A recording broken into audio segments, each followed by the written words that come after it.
ada di tempat ini melihat pekerjaan Tuhan yang luar biasa. Apa yang disaksikan Bapak Petrus, saya bilang terima kasih banyak, beliau telah membimbing kami. Dia telah memuridkan. Dan beberapa teman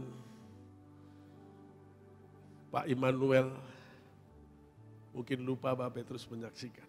Beliau jadi gembala di Pamanukan. Ternyata buah jeripayah kita tidak sia-sia. Apa yang kita kerjakan sepertinya waktu itu tidak kelihatan. Tapi setelah 30-40 tahun kemudian baru dilihat hasilnya. Tetaplah tekun dalam rencana Tuhan. Karena rencana Tuhan itu yang terbaik bagi kita. Saya dapat banyak berkat. Dengan ketaatan, dengan belajar apa yang beliau sudah ajarkan. Selama kami di persekutuan doa di Setiabudi. Sehingga satu kali sampai akhirnya saya dapat panggilan untuk masuk jadi hamba Tuhan full timer. Kami meninggalkan pekerjaan. Pada dalam proses hidup saya mengalami penderitaan, akhirnya saya tidak tahan. Saya kembali bekerja. Waktu saya kembali bekerja, saya terima proyek lagi. Dan memang waktu itu mama saya juga tidak setuju kalau saya full time. Karena tulang punggung di dalam rumah. Setelah saya kerja terima satu proyek. Waktu itu saya sedang duduk di ruang keluarga. Tiba-tiba Tuhan berbicara dengan keras. Sebagai raja. Dengan wibawanya begitu kuat. Saudara, Tuhan berkata, Benyamin, jikalau engkau tetap teguh pada pendirianmu, engkau meninggalkan pekerjaan yang aku perintahkan, mahkota yang akan kuberikan kepadamu, akan kuberikan ke orang lain. Lalu saya jatuh tersungkur, saudara. Mulai sejak itu, saya tidak akan punya pemikiran kembali untuk mencari uang. Karena Tuhan itu realita yang nyata. Bukan lagi dikenal dengan samar-samar. Tetapi dia betul-betul hidup di dalam kita. Tuhan menyatakan dirinya berkali-kali kepada saya. Saya masuk sekolah Alkitab di Lawang. Dan pada waktu itulah saya ketemu Tuhan. Secara realita. Secara nyata. Bukan dalam mimpi, bukan dalam penglihatan, tapi real. Sekolah Alkitab itu tempat tidurnya susun, saudara. Dan mereka berebut di bawah. Saya mengalah di atas, saudara. Tengah malam jam 12, malaikat Tuhan datang ke saya, pukul pundak saya. Dan memang sudah terbiasa kalau malaikat datang bangunin, suruh menyembah, berdoa. Itu sudah biasa. Waktu malam itu, malaikat Tuhan datang pegang dan saya menyembah dia. Dan pada waktu saya menyembah, tiba-tiba ruangan itu berubah, saudara. Terang cahaya, bercahaya, begitu terang. Sehingga dinding-dinding ini tidak bisa dilihat lagi, tembus dengan sinar itu. Dan Tuhan duduk di samping saya. Entah dalam roh atau dalam tubuh. Tiba-tiba saya melihat tangga. Di bawah naik tangga itu. Heran luar biasa. Tangganya itu. Waktu saya injek tangga emas ini. Berbicara. Mempunyai makna. Naik step by step. Terus saya ingin terus masuk ke dalam kemuliaannya. Tapi ada suara dari surga berkata stop. Kembali. Katakan kepada umatku bahwa Yesus akan segera datang kembali. Yesus akan datang sebagai Raja yang akan memerintah di dalam dunia ini. Saya turun punya arti juga, saudara. Punya arti. Dan itulah sebabnya Yesus itu real, saudara. Bukan dalam bayang-bayang, tetapi realita Kristus itu nyata. Berjalanlah bersama Tuhan. Berjalanlah bersama Tuhan, maka engkau akan melihat tuntunan dan kuasanya. Kehidupan yang keluar dari tujuan Tuhan akan ditarik oleh kuasa kegelapan. Dan firman Tuhan jelas dengan dikatakan di dalam Yesaya pasal 30 ayat 1. Celakalah anak-anak pemberontak. Demikianlah firman Tuhan yang melaksanakan sesuatu rancangan yang bukan daripadaku. Saudara boleh merencanakan apapun. Harus rancangan itu dari Tuhan. Yang setuju katakan amin.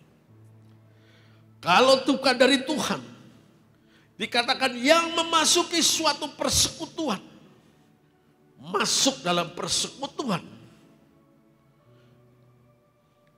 yang bukan dari dorongan rohku, ini rohku, Roh Kudus, saudara. Sehingga dosa mereka makin bertambah. Hati-hati. Kalau hidup kita keluar dari jalur Tuhan, dosa itu akan bertumbuh terus.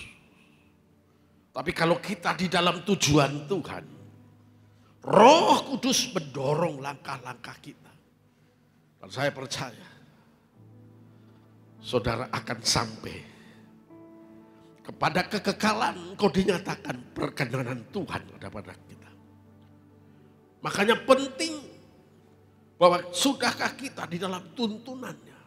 Apakah kita masih hidup untuk diri kita atau untuk Tuhan? Saudaraku, kitab Yudas menggambarkan gambaran orang-orang yang keluar dari tujuan Tuhan. Yudas pasal 1 ayat 13. Mereka bagaikan ombak laut yang ganas, yang membuihkan keaiban mereka. Keaiban mereka sendiri. Mereka bagaikan bintang-bintang yang baginya telah tersedia tempat di dunia kekelaman untuk selama-lamanya. Rupanya Yudas dapat penglihatan waktu dia menulis. Dia melihat seperti bintang-bintang yang dihisap masuk ke dalam dunia kekelaman. Dan saya lihat di sini, ternyata gambaran tentang planet yang ada dalam dunia ini. Saudara, kita lihat next, dikatakan menurut para astronom, saya akan gambarkan sedikit supaya lebih jelas kitab Yudas ini. Menurut astronomi, jumlah galaksi itu 2 triliun. Satu galaksi 1 juta miliar atau 1 miliar bintang-bintang. Jadi bayangkan, planet-planet ini begitu besar dan luasnya. Yang menggambarkan kekuasaan Tuhan yang luar biasa. Jadi jumlah bintang itu miliar triliun, saudara. Tidak terhingga, saudara. Nah, saya tampilkan foto galaksi Bima Sakti. Planet Bima Sakti yang kita tinggali ini, saudara. Ini planet yang kita tinggali ini di dalam galaksi Bima Sakti ini. Ada bentuk galaksi 2 triliun. Di dalam galaksi ini Bima Sakti banyak sekali bintang-bintang. Jutaan. Supaya kita bisa menggambarkan sedikit saja. Next. Jarak matahari ke bumi sekitar 140 juta kilo. Jarak matahari bumi. Itu kira-kira 8 menit sinar matahari yang dipancarkan dari matahari sampai ke bumi baru nyampe 8 menit. Saudara. Jadi 1 tahun kecepatan cahaya sekitar 10 triliun kilo. Ini tata surya yang Tuhan buat. Betapa mulianya. Kita di planet yang kecil, kita yang lebih kecil lagi. Tuhan kok memperhatikan kita. Tuhan kok peduli dengan kita. Jadi penciptaan ini luar biasa ya. Ini galaksi yang terdekat Andromeda. Ini dihitung jaraknya ini melalui kecepatan cahaya 25,3 juta triliun kilometer galaksi yang terdekat dengan galaksi Bima Sakti. Coba bayangkan, apakah kita bisa terbang ke sana? Enggak mungkin. Umur kita cuma berapa? Nah, disinilah kebesaran Tuhan. Namun saya ingin sikapkan.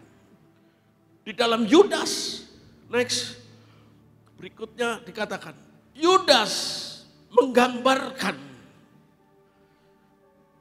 mereka yang keluar dari orbit Tuhan. Jadi setiap planet itu ada orbitnya. Jadi begitu dia keluar orbit, ada yang disebut black hole. Black hole inilah yang menghisap planet-planet itu masuk di lubang yang hitam ini. Ini hutang yang ini gambaran. Kuasa si jahat ada di situ. Kekelaman. Jadi orang-orang yang keluar dari tujuan Tuhan akan masuk di sini. Mari saudara, kita perhatikan benar-benar apa yang dapat dilihat oleh Yudas setelah para astronomi memfoto. Saya punya gambaran, waduh, betul ini. Dan setiap galaksi black hole ini ada beberapa. Tujuannya supaya tata surya jangan terjadi benturan. Supaya jangan ada bintang tiba-tiba nyelonong hantam bumi, saudara. Jadi sedot dulu. Kekristenan kalau tanpa tujuan, tidak dalam tujuan Tuhan, akan dihisap oleh iblis. Dan hidupnya akan masuk dalam dunia kekelaman yang dituliskan kitab Yudas ini. Nah saudara, ini penting supaya kita jangan hidup tidak punya tujuan. Kita harus dalam tujuan Tuhan, saudara. Di situ dikatakan Yudas ayat 6, dan bahwa Tuhan, ia menahan malaikat-malaikat yang tidak taat pada batas-batas kekuasaan mereka. Tetapi meninggalkan tempat kediaman mereka dengan belenggu abadi di dalam dunia kekelaman sampai hari penghakiman. Dan dunia kekelaman inilah yang disebut black hole ini. Jangan sampai kita ditarik ke sana. Sebab jikalau Allah tidak menyayangkan malaikat-malaikat yang berbuat dosa tetapi melemparkan mereka ke dalam neraka. Dan dengan demikian mereka menyerahkan ke dalam gua-gua yang gelap. Dan untuk menyimpan mereka sampai hari penghakiman. Saudara, ini black hole di tengah ya. Itu yang seperti awan. Itu adalah planet-planet yang keluar dari orbit. Dia disedot. Mungkin belum sampai ke black hole. Dia sudah hancur di tengah jalan. Jadi putih sinarnya. Bayangkan. Kuasa si jahat. Kalau kita tidak di dalam tujuan Tuhan. Di dalam orbitnya Tuhan. Saudara akan ditarik di situ. Nah, ada 3 dosa yang menarik manusia. Yang pertama adalah Dosa seks. Begitu kuat sekali seks ini menarik, saudara. Yang kedua adalah harta. Tadi Pak Gembala, Pak Petrus katakan, jangan memburu kekayaan. Mulai memberi menjadi berkat di dalam masa kesukaan. Di dalam kekurangan. Dosa yang ketiga adalah tahta. Orang berebut tahta, saling menjatuhkan dan saling menghancurkan. Dan itu tidak boleh terjadi. Kalau kita di dalam rencananya, di dalam tujuannya. Berikutnya, next. Manusia itu sebetulnya jatuh dari keserupaan Tuhan. Manusia pikir kekosongan dalam hidupnya bisa diganti dengan seks. Orang kadang berpikir, kalau aku punya istri cantik, kalau aku punya suami yang ganteng, saya bahagia. Ternyata enggak. Di situ terjadi. Jadi jelas, manusia akan masuk di situ. Dan pikirnya seks bisa memuaskan hidup. Kalau kita perhatikan, manusia ketika jatuh dalam dosa, maka Adam Hawa bersetubuh. Sebelum itu enggak loh. Enggak ditulis. Kain juga begitu. Sampai akhirnya terus, kita agak cepat saja. Sampai akhirnya dosa, kepuasan dikejar tidak ada. Akhirnya laki dengan laki, perempuan dengan perempuan. Lahirnya LGBT.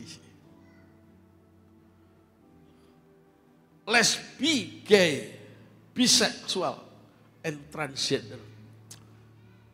Manusia cari kepuasan, ini dosa Sodom Gomora. Mereka memperkosa orang laki dengan laki. Waduh, begitu parahnya. Jadi itu black hole ini menarik, saudara, kuasa kegelapan. Kalau saudara tidak di dalam orbitnya Tuhan, di dalam rel jalurnya Tuhan, saudara akan tertarik di situ, di black hole. Karena itu tetaplah berdoa dan berjaga-jaga. Tetaplah setia. Suka atau tidak suka, tetap terhubung dengan Raja kita di surga. Yang setuju katakan amin. Nah, saya akan memberikan beberapa contoh. Nah saudara, ini contoh hamba-hamba Tuhan yang jatuh dalam dosa seks. Ditulis dalam Alkitab, saudara. Yang pertama adalah Simson. Simson ini orang yang paling kuat. Dia jatuh dengan wanita yang namanya Delila.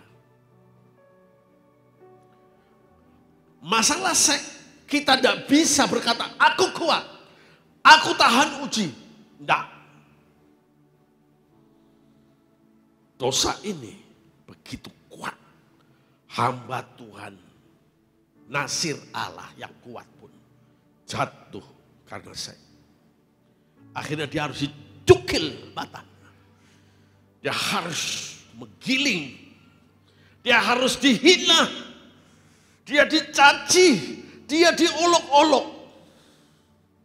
Berapa banyak anak Tuhan tidak ada wibawa hidupnya. Dihina orang. Karena satu. Karena tidak menjaga hubungan dengan Tuhan. Ini contoh. Yang kedua. Salomo. Ya, next. Salomo orang yang paling pintar, saudara. Tapi jatuh dalam dosa seks. Salomo kurang bagaimana? Tapi dia jatuh di situ dalam dosa seks. Kita tidak bisa keluar dari jalur Tuhan. Karena Salomo istrinya saja 700. Gundiknya 300. Karena wanita membuat bangsa Israel menyembah berhala. Hati-hati dosa ini. Berikutnya adalah Daud, orang yang paling intim dengan Tuhan. Tidak bisa, kalau dosa seks tidak bisa main-main. Daud begitu intim dengan Tuhan, apa-apa tanya Tuhan. Tapi ketika dia mau berbuat zina dengan Batseba, dia nggak pakai tanya Tuhan. Andaikan Daud tanya Tuhan, pasti Daud tidak akan jatuh. Jangan coba-coba keluar dari orbitnya Tuhan.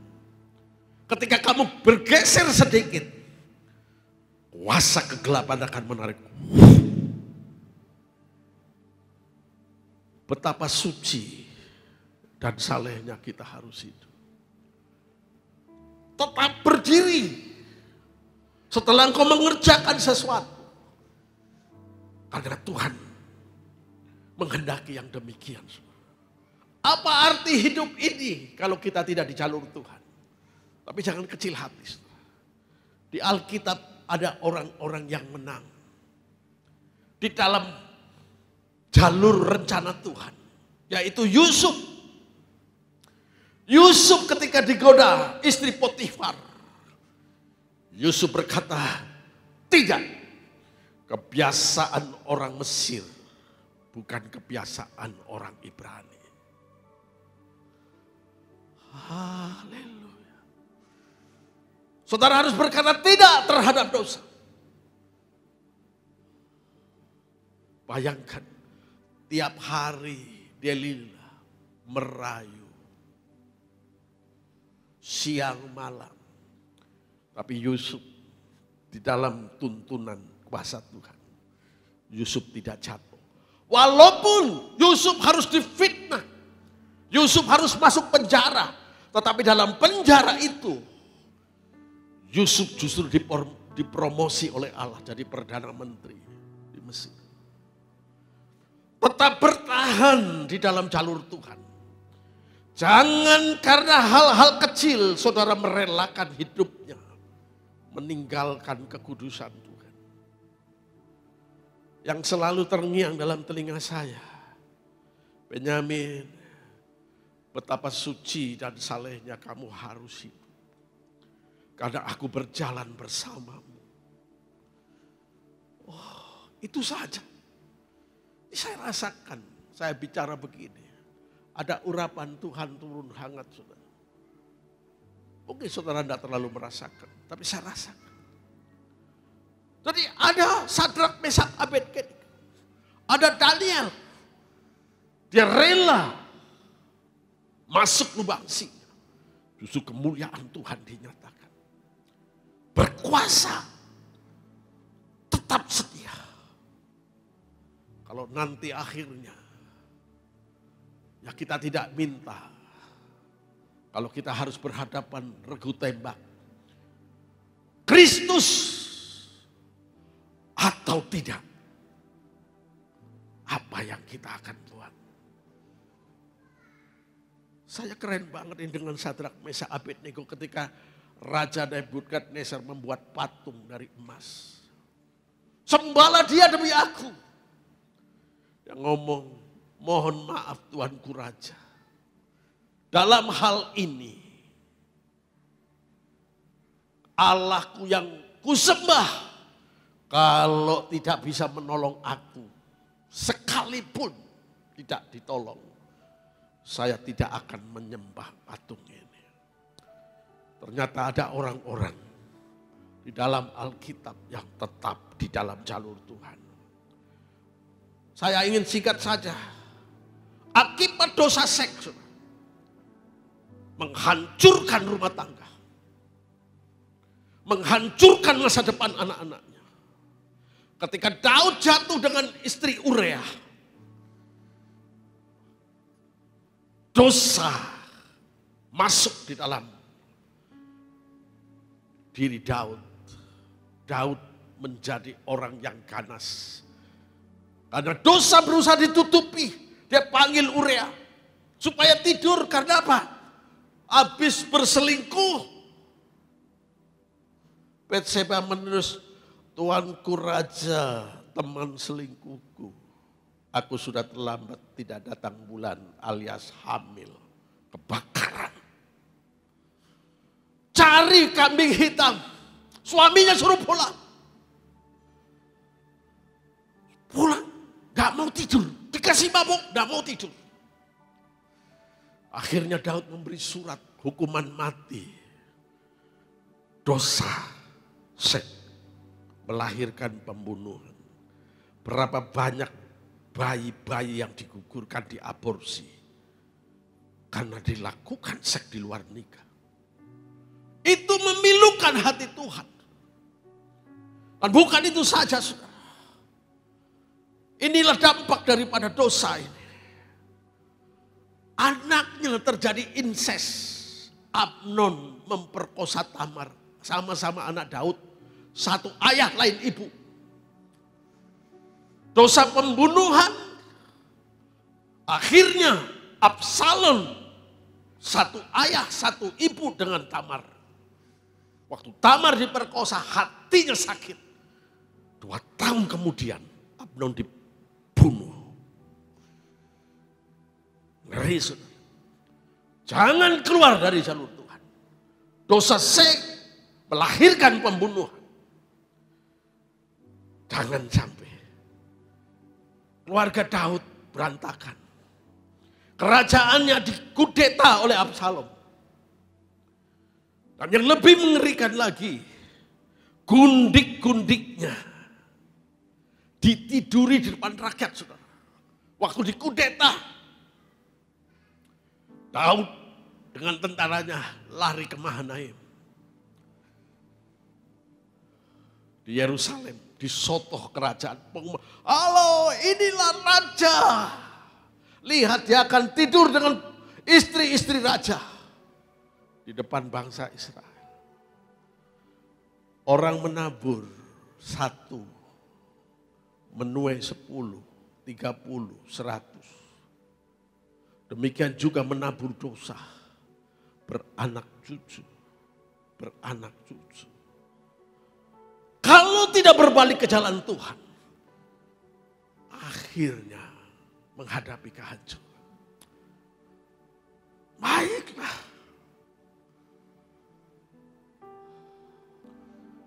Satu syarat yang Ayub buat, saudara, supaya jangan jatuh dalam dosa seks.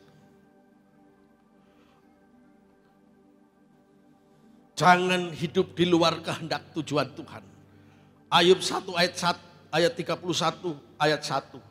Aku telah menentukan syarat bagi mataku. Masakan aku memperhatikan anak darah. Ayub menentukan syarat bagi matanya. Aku tidak akan melihat anak darah. Kuncinya, jangan melihat istri Urea yang lagi mandi. Di internet banyak. Tentukan syarat. Aku tidak akan melihat pornografi. Ini keputusan. Kenapa Ayub yang kaya ini setia dengan istrinya? Dia setia. Dia tidak melenceng. Dia tidak serong. Punya duit banyak, punya kesempatan banyak. Tapi dia menentukan syarat. Berikutnya di dalam ayat 9. Jikalau hatiku tertarik kepada perempuan, dan aku menghadang di pintu sesamaku. Ayat 10. Maka biarlah istriku menggiling bagi orang lain. Dan biarlah orang-orang lain meniduri istrinya. Keren. Tentukan hukum ini. Kalau aku punya rencana meniduri istri orang, berarti aku harus, kata Ayub, istriku ditiduri orang karena hukum tabur tuai. Itu yang membuat Daud menang, membuat Ayub menang atas dosa saya. Saudara harus punya ketetapan hati. Aku tidak akan melihat. Dan aku tidak punya rencana untuk berselingkuh dengan siapapun juga. Kalau aku berselingkuh, berarti aku harus rela istriku diselingkuhi. Itulah pagar Ayub, sehingga Ayub menang. Bukan setiap orang yang berseru Tuhan, Tuhan yang akan masuk surga. Melainkan dia yang melakukan kehendak Allah. Akan terjadi pada hari-hari terakhir. Tuhan, bukankah dengan nama Tuhan aku melakukan mujizat? Aku bernubuat seperti ini. Aku menyembuhkan orang sakit. Tapi Yesus katakan, enyah kamu, hai pembuat kejahatan. Bagaimana? Supaya tetap di jalur Tuhan. Jangan berhenti menyembah. Jangan berhenti menyembah. Memuji. Dimanapun saudara berada. Saya sekhotbah pun supaya jangan keluar dari jalur Tuhan. Perlu memuji, perlu menyembah. Firman Tuhan yang kuat, message yang kuat, yang direma buat kita semuanya. Izinkan saya melanjutkan sebagian firman Tuhan.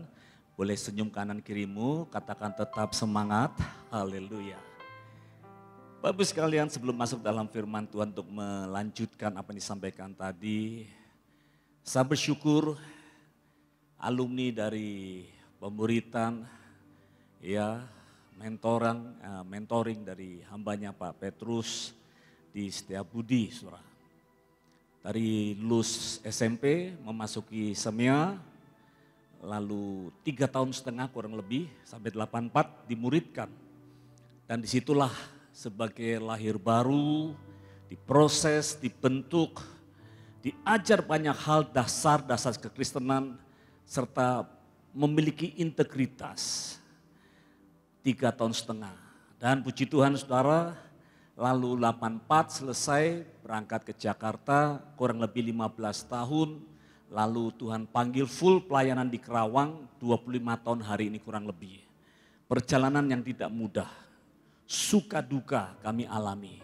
Apalagi waktu di Jakarta saudara.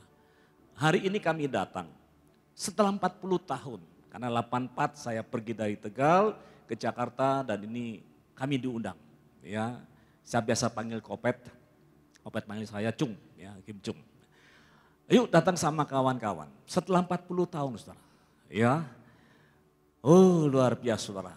Ya, waktu dipanggil Opet, Ton, ayo sama kawan-kawan datang, saya buka di YouTube. Wis, Opet berkhotbah, menyampaikan foto-foto tentang zaman dulu. Wah, saudara, ini roh kembali menyala-nyala. Saya ingat Injil pasal yang ke-10.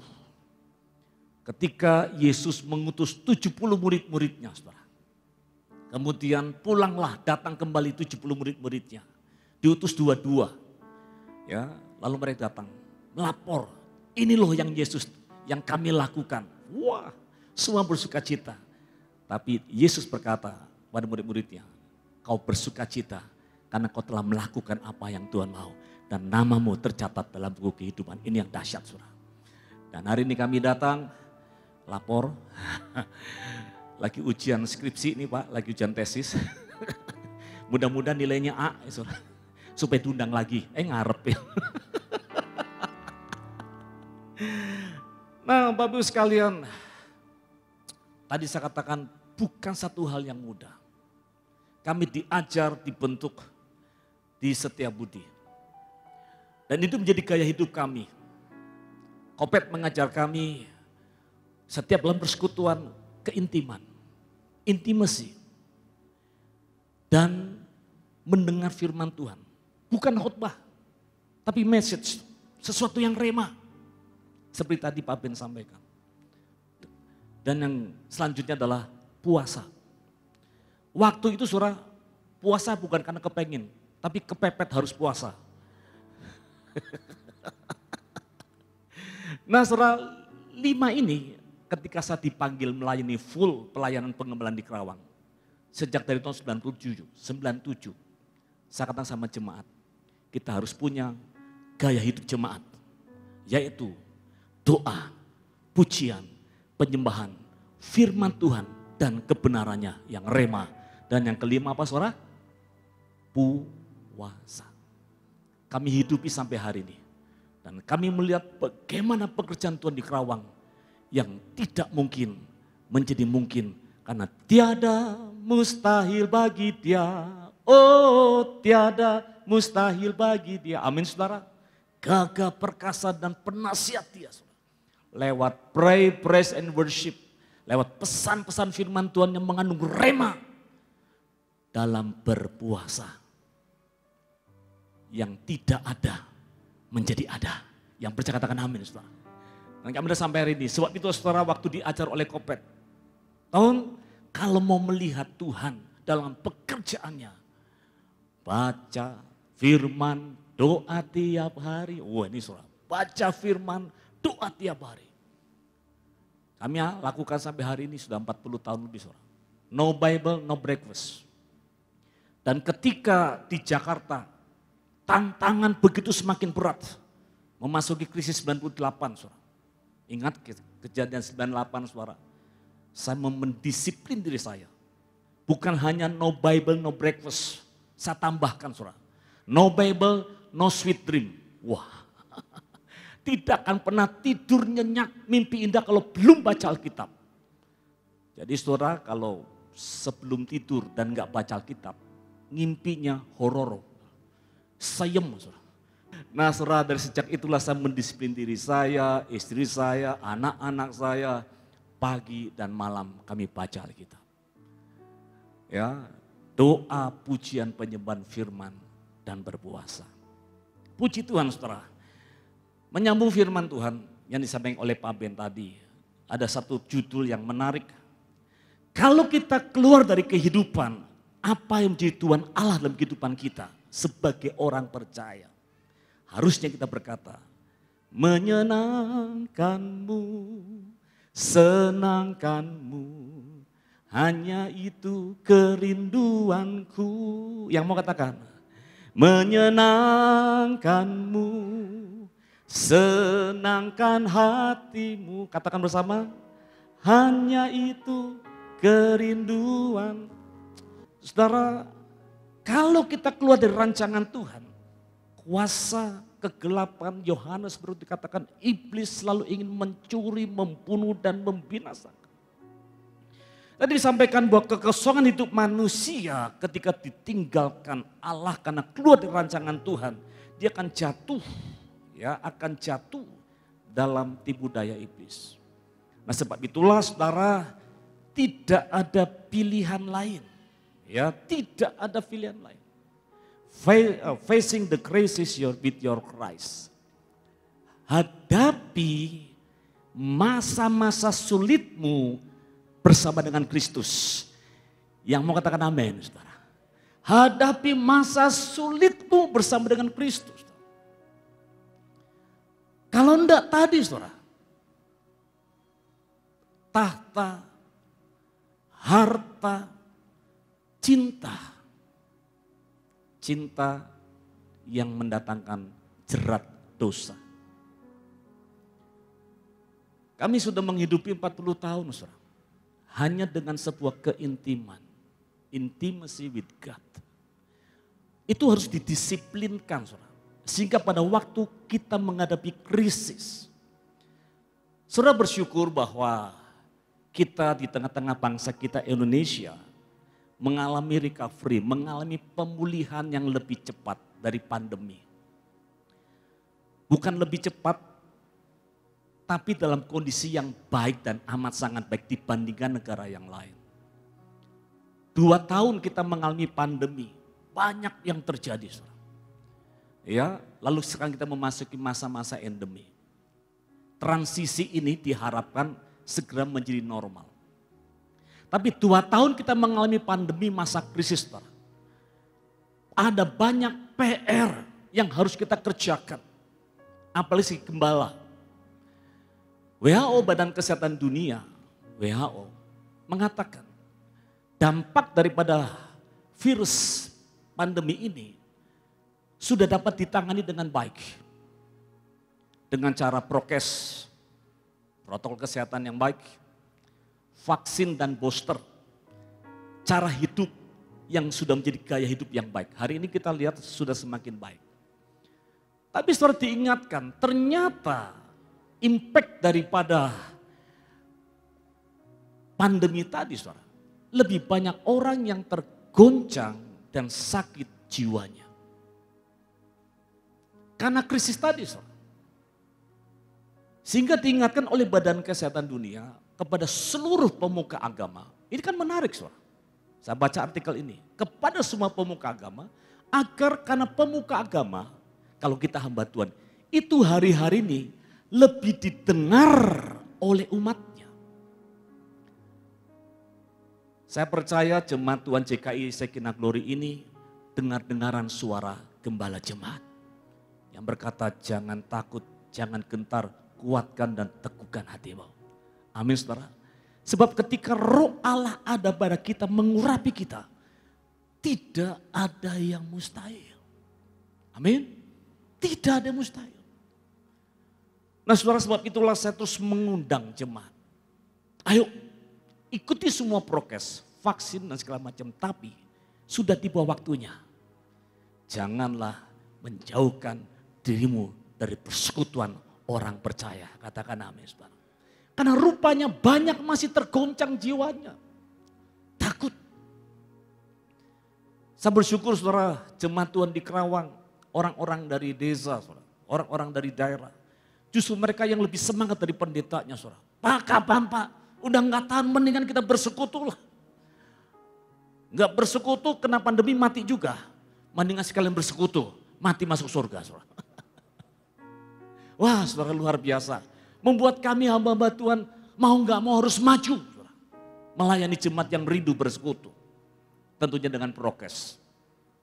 Saudara, setelah prokes kemarin, masuk endemi, setelah pandemi dan endemi, 2 tahun kami nggak pernah ke dokter, tapi kemarin ya waktu saya mau tindakan untuk cek kepala, lalu kami semua dicek, medical check up seperti itu. Pak Pendeta dan Ibu, ini kalau dilihat darah Anda, sepertinya darah Anda ini pernah alumni ya, kena COVID katanya. Kami bingung, karena sampai hari ini, kalau kami PCR, swab antigen, gak pernah dinyatakan positif. Saya jawab, enggak dok, kami gak pernah sakit. Tapi dalam dirimu tuh ada antibodi yang tinggi. Jadi saya ingat saudara, waktu bulan sekitar Maret, kemarin kan Maret, Februari 22. Jadi waktu Maret 20 saudara, saya juga dicek darahnya oleh dokter spesialis, mengatakan Pak IgG Anda, suami dan istri, itu IgG-nya positif. Maksudnya apa dok? Dalam diri Anda tuh ada antibodi yang tinggi katanya. Jadi jangan khawatir Pak Pendeta. Kemana Anda pergi saat sekarang ini? Waktu itu belum Delta, saudara. Baru mulai pandemi. Belum ada larangan. Tenang aja Pak Pendeta, aman. 2 tahun saudara. Apa yang terjadi saudara? Selama 2 tahun, 2021 puncaknya tahun 21 itu waktu zamannya COVID Delta. Saudara. Kematian yang begitu sangat tinggi. Saudara. Rumah di mana saya tinggal, di sampingnya persis hanya dibedakan tembok parkiran, itu rumah sakit. Saudara. Di seberangnya rumah sakit umum daerah, pusatnya COVID. Di seberangnya lagi saudara ada rumah sakit. Di rumah saya itu ada 4 rumah sakit. Saudara. Jadi yang namanya ambulan itu setiap jam pasti lewat, saudara, bergantian. Dan itu mengintimidasi, saudara. Kita sudah dirumahkan, diintimidasi. Tapi yang namanya hamba Tuhan, orang nopreine, saudara, harus dituntut siap, siaga, siap dan antar jaga, saudara. Waduh, jemaat yang sakit, apalagi yang meninggal. Waktu Delta, saudara. Ketika orang menjauh, kan itu betul-betul Delta itu sangat puncak-puncaknya kematian. Saudara di Kerawang ini ada pemakaman yang cukup ternama, San Diego. Ada Battle Memorial. Jadi kalau ada yang meninggal dari Jakarta, dikirim ke Kerawang. Nah kalau dikirim ke Kerawang saudara, itu kan gak ada hamba Tuhan yang boleh masuk. Maka mau gak mau yang dicari pendeta hamba Tuhan yang lokal di Kerawang. Pasti telepon ke kita, Pak Anton tolong. Ini suaminya, istrinya, anaknya, orang tuanya. Saudara, terkadang dalam 10 hari saudara, bisa berturut-turut satu di makam, menyusul lagi. Dan terkadang bukan jemaat, kiriman mayat dari Jakarta saudara. Hancur hati saudara, melihat di San Diego, perbukitan saudara, itu udah lubang-lubang yang baru saudara. Orang yang dimakamkan setiap hari saudara. Bukan setiap jam, itu ngantri jenazah dari mana-mana. Dan saya harus melayani mereka. Yang memakamkan, ambulan petugasnya, tukang makamnya, semuanya pakai APD lengkap. Saudara. Tinggal pendeta suami istri dan keluarga. Kalau pasangannya positif dan meninggal, dia pun ya diwaspadai, jangan-jangan juga positif. Tapi kami harus ada di antara mereka. Saudara, dan situasi yang mencekam seperti itu, lingkungan rumah sakit, pagi, siang, sore, malam, subuh itu nggak pernah berhenti. Dan menghadapi seperti tadi, saudara. Buat saya, itu masa-masa krisis, bukan tubuh jasmani, tapi jiwa, saudara. Terintimidasi. Terkadang saudara panas, dingin, badan ini meriang. Kalau udah meriang, karena keringetan tuh, rumah duka itu kadang pakai AC, kadang enggak. Kalau memakamkan itu padang siang hari, saudara. Jadi panas, kering, basah, mau nggak mau meriang, saudara. Nah kalau udah meriang, saudara, di rumah mulai mikir, jangan-jangan positif ya, jangan-jangan positif. Saudara, tapi kalau udah begitu saya bilang, Tuhan, aku kan nggak melencar ke mall kan tutup, saudara. Aku nggak melencar kemana-mana, Tuhan. Aku hanya pergi melayani orang-orang yang kedukaan. Aku minta perlindungan-Mu Tuhan. Lalu apa yang saya lakukan, saudara? Istirahat, siang, pagi istirahat, malam pelayanan lagi, saudara. Kalau di rumah duka, itu kalau kedukaan, saudara. Itu kan yang kalau pesta nggak ada yang datang. Tapi kalau kedukaan, Sadi Kerawang, orang Jakarta datang. Itu daerah merah, saudara. Orang Bandung datang. Ngumpul di rumah duka, saudara. Kalau udah nangis, lupa maskernya, saudara. Kita yang di tengah-tengah sudah dekat dengan peti mati, dekat dengan keluarga, dekat orang sedang histeris berduka. Saudara. Darah Yesus. Tapi sekali lagi, saudara, ketika roh Tuhan ada pada kita mengurapi kita. Hadapi masa-masa krisis. Saudara, kami kembali lagi kok bisa bertahan menghadapi itu semua, saudara. Karena dasar kebenaran firman Tuhan, banyak mentoring dalam kehidupan saya. Banyak pendeta, banyak gembala. Karena perjalanan 40 tahun ada yang mengajar saya. Tapi 4 tahun pemuritan dimulai dari Setiabudi, saudara. Itu membangun. Ya, saya ingat ketika kisah Petrus, ini bukan Kopet ya, ini Petrus, saudara. Berjalan di atas air bersama dengan Yesus. Saudara tahu ceritanya kan? Ya, next slide, lanjut saja, saudara. Bagaimana murid-murid Tuhan Yesus, mereka berlayar di Danau Galilea, tiba-tiba datang angin sakal. Saudara, murid-muridnya berkata, mati kita menghadapi seperti ini. Padahal 12 murid Tuhan Yesus, sebagian besar adalah mantan alumni nelayan. Sudah terbiasa menghadapi badai, itu udah biasa. Apalagi Petrus, udah biasa. Tapi kalau hari itu, saat itu murid-muridnya begitu ketakutan berkata, mati kita menghadapi badai ini, saudara. Berarti sesuatu yang tidak biasanya. Ya, sesuatu yang tidak biasanya. Tapi puji Tuhan, saudara. Pada waktu itu, di tengah titik sudah mereka menyerah. Yesus datang, berjalan di atas air. Ya, saudara, kalau saya memperhatikan ayat ini, saudara. Sebelum mereka murid Yesus menyeberang, memakai perahu kehidupan itu. Mereka tuh diajar oleh Yesus di bukit ya, di Galilea. Di sana ada bukit Takbah, dekat di situ ada gereja multiple. Di situ sepanjang hari murid-murid Yesus saksi mata bagaimana Tuhan melakukan mujizat secara fisik jasmani. 2 ekor ikan, 5 roti.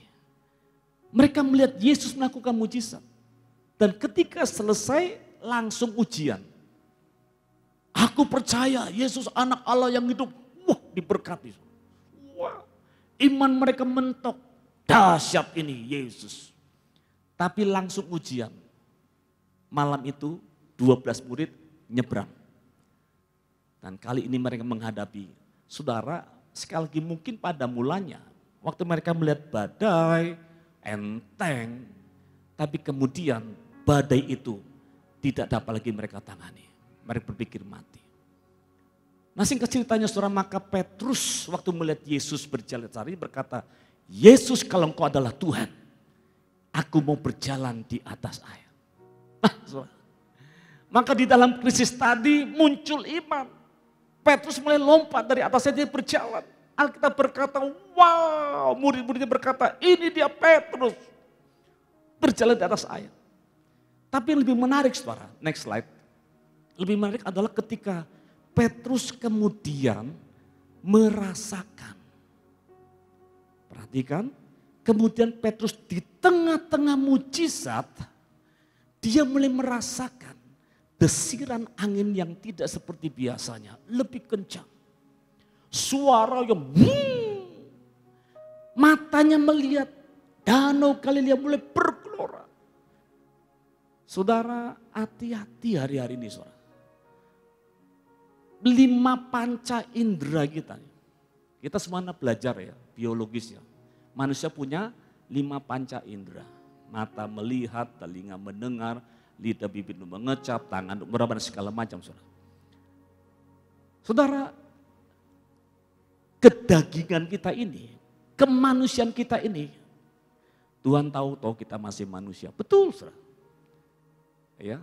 Tapi tahukah saudara, terkadang waktu kita menghadapi krisis, maka ketika panca indera kita ini muncul yang dikatakan Tuhan tahu kita ini masih manusia, itu bisa menjadi tipu daya. Waktu Petrus merasakan 5 panca inderanya, maka runtuhlah imannya. Dan Alkitab berkata, begitu Petrus merasakan secara panca indera kemanusiaannya, langsung tenggelam. Padahal tadi katakan, ketika Petrus melupakan kemanusiaannya, matanya fokus pada Yesus. Yesus kalau kau Tuhan, aku mau melangkah. Langsung dia melangkah di dalam kemustahilan. Saudara, kekristenan bukan sekedar KTP. Kekristenan adalah satu kehidupan. Berjalan bersama dengan Kristus. Dalam keilahian. Bukan dengan panca indera manusia kita. Sehingga Tuhan katakan, hatimu pelita hidupmu. Ini saudara, di batin yang paling dalam. Kalau saya mau ngomong indera keenam, kok rasanya nggak pas ya. Kayak orang dunia nanti, cenayang, indigo. Saya nggak mau lebih saudara. Tapi saya katakan, manusia roh kita. Itu saya katakan bangun disiplin diri kita saudara. Mendisiplin diri dengan doa, pujian, penyembahan, firman dan kebenarannya. Yang kelima apa saudara? Berpuasa. Disitulah manusia rohani kita bisa menguasai ketika jiwa kita sedang mengalami goncangan. Saudara, Petrus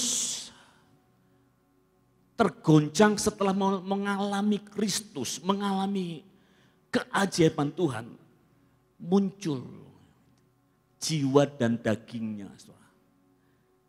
Hingga akhirnya kekhawatiran, ketidakstabilan, sebentar imannya biarlah rohku menyala-nyala.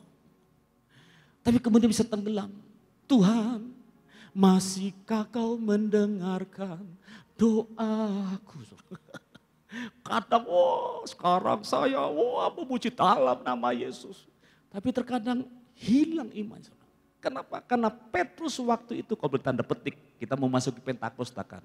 Karena waktu itu manusia Petrus belum penuh dengan Roh Kudus, dipenuhi dengan kuasa Pentakosta.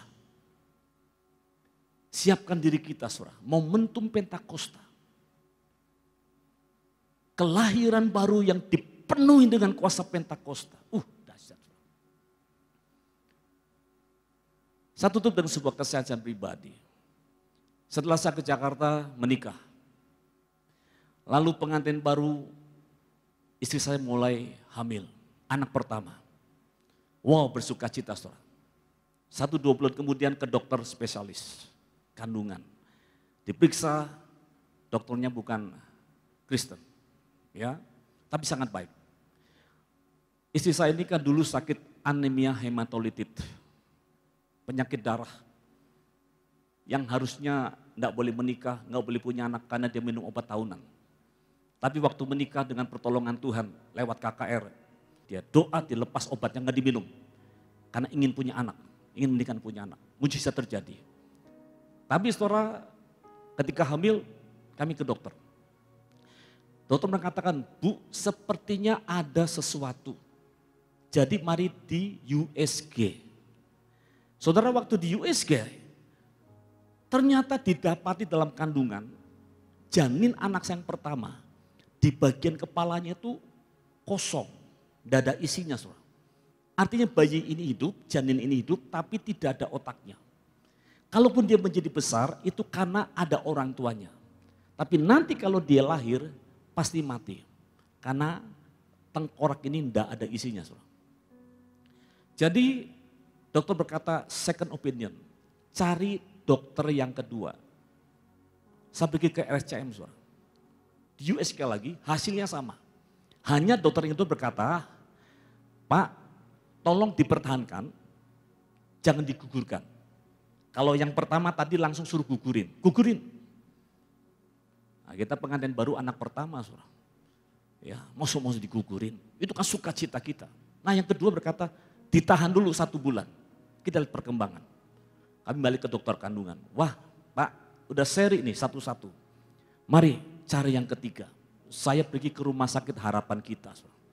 Waktu ke sana ternyata dokternya belum praktek. Nanti hari Senin, masih 1 minggu lagi. Kami daftar pulang. Saudara, kami mengalami masa kritis buat kami pribadi. Malam tidur, terbangun, nangis suami istri. Kami bikin mesbah keluarga. Subuh bangun lagi, nangis lagi. Saudara. Tuhan beri hikmat. Nunggu ke hari Senin untuk USG. Saudara. Nah kebetulan hari itu sekitar hari Sabtu kalau tidak salah, iya Sabtu. Saya ada tugas keluar kota dari Jakarta ke Cilegon. Naik bus. Di situ saya doa, Tuhan ini dokter yang ketiga hari Senin. Dokter kandungan mengatakan segera digugurkan. Saya berdoa, Tuhan, saudara kalau waktu di Tegal, kalau masalah begini kita punya tim, bisa sharing saling menguatkan. Tapi di Jakarta, ya, enggak mudah. Saya pergi. Waktu pergi saya doa, Tuhan, nanti kalau saya naik bus, ini karismatik juga nih Pak. Nanti kalau naik bus, Bu, nanti yang duduk di sebelah saya itu hamba Tuhan. Nanti aku cerita, apa jawaban dia, itu menjadi keputusan Tuhan. Terlalu rohani Sobat. Saya berangkat ke Cilegon, saudara. Sepanjang jalan, gak ada yang duduk di samping saya, saudara. Malaikat juga enggak tuh. Bingung, saudara. Waduh, sampai di Cilegon urusan beres, waktunya pulang. Saya ngomong lagi sama Tuhan, Tuhan, nanti pulang ini ke Jakarta, kirim 1 orang Tuhan. Hamba-Mu yang bisa menjawab apa yang harus saya lakukan. Enggak ada yang duduk, saudara. Nah, pas mau masuk, hampir masuk ke Jakarta, tiba-tiba saudara, kondektur bis ngomong, ya kali ini perjalanan ini ada undian berhadiah, nomornya dikocok, nanti yang keluar nomor tersebut dapat hadiah.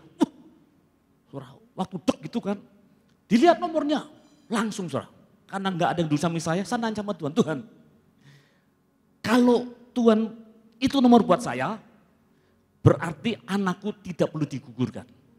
Tapi kalau aku nggak dapat nomor, tak gugurin anak ini. Belum amin saudara. Nomor disebut, nomor sekian. Ternyata di depan saya saudara. Ya, bukan buat aku. Digugurin deh. Ternyata yang di depan saya itu kursi kosong saudara. Wah, diulang. Gitu. Wah, waktu diulang, saudara, Tuhan, saudara, tiba-tiba waktu diulang, keluar nomor saya.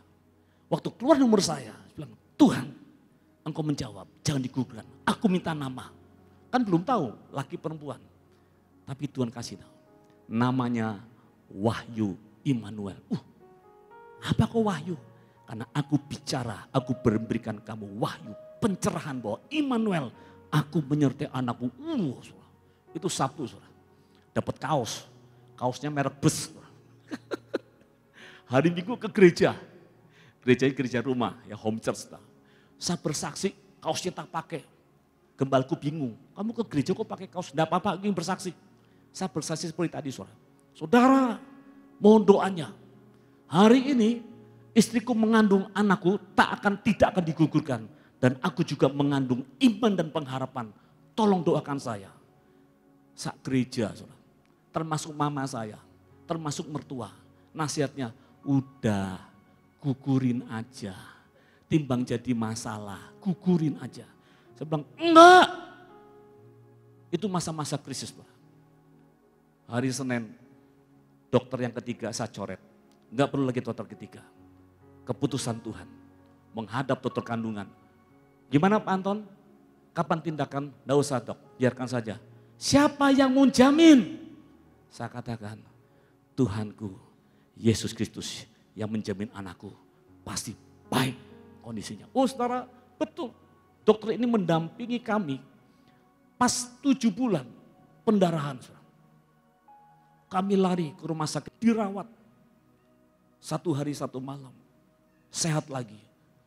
Bulan ke-8, pendarahan lagi saudara. Jadi setiap bulan ada pendarahan-pendarahan, kami mulai ragu. Orang tua berkata, wis toh, gak usah dipertahankan. Tapi itu masa-masa krisis kami mempertahankan iman. Saudara. Pas 9 bulan saudara, tindakan bersalin. Saya juga gak tahan lihat darah saudara. Istriku masuk ruang tindakan, saya masuk WC saudara. Sama-sama melahirkan saudara. Mules. Aduh. Saudara ternyata yang harusnya lahir biasa, ternyata karena disuruh puasa sama dokter, tiba-tiba harus melahirkan. Jadi ini anak saya Wahyu itu divakum. Kalau mungkin bayi yang lain sudah divakum sekali keluar. Ini divakum sekali mampet. Saudara. Jadi vakum yang kedua dengan tenaga yang lebih full powerhouse itu. Bup, anakku lahir, saudara. Kepalanya panjang, saudara. Kepalanya panjang. Ditaruh di ruang bayi, saudara. Orang yang datang, ini anak dari planet mana? Katanya. Panjang. Dan dokter ngomong, selama 30 hari, 40 hari tidak boleh digendong. Cairan, saudara. Itu air banyak sekali saudara di belakang. Hidup, tapi kondisi seperti itu. Waktu itu saya masih kerja pakai motor saudara. Saya pakai motor di daerah katedral. Saya nangis sama Tuhan. Tuhan, masa kritis selesai. Tapi kenapa Tuhan anakku lahir dengan model kepala seperti itu? Nangis saudara. Tuhan bicara. Bukankah yang kamu khawatirkan, yang dokter khawatirkan, dan orang-orang khawatirkan adalah kepala anakmu? Iya Tuhan, makanya kenapa harus disedot?